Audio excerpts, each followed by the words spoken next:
코로나19 상황 지역별로 자세히 살펴보겠습니다. 수도권의 취약시설을 중심으로 집단 감염과 사망이 끊이지 않고 있습니다.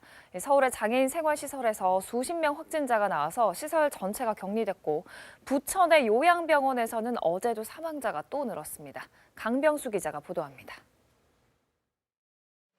서울 송파구의 한 장애인 생활시설에서 코로나19 확진자가 처음 나온 건 지난 25일입니다.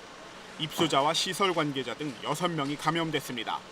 이후 입소자와 시설 관계자 등 181명에 대한 전수검사를 실시했고 34명이 추가로 양성 판정을 받았습니다. 시설 전체가 동일 집단 격리됐습니다. 시설 종사자 한 명이 이제 확진이 돼서 전수조사를 이제 하게 된 거고요. 1차 했고 전수조사를 2차 다시 했어요. 전원 다시요. 그렇게 해서 어쨌든 현재 2번 전수검사는 했어요. 동부구치소에서도 재소자 8명이 추가로 확진돼 누적 확진자가 528명으로 늘어났습니다.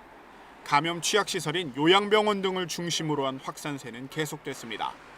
서울 양천구 요양시설에서는 지난 24일 첫 확진자가 발생한 뒤 27명이 추가로 확진됐고, 경기도 고양시의 한 요양병원에서도 2명이 더 감염돼 누적 확진자가 86명이 됐습니다.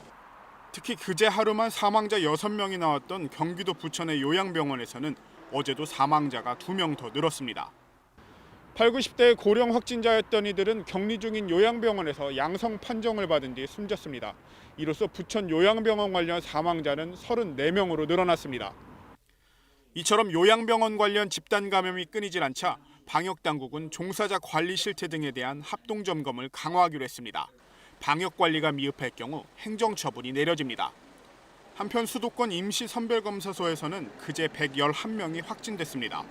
국내 발생 신규 확진자 10명 중 1명 넘게 발견된 겁니다. 지난 14일 개소 이후 누적 확진자는 1,252명에 달합니다. KBS 뉴스 강병수입니다.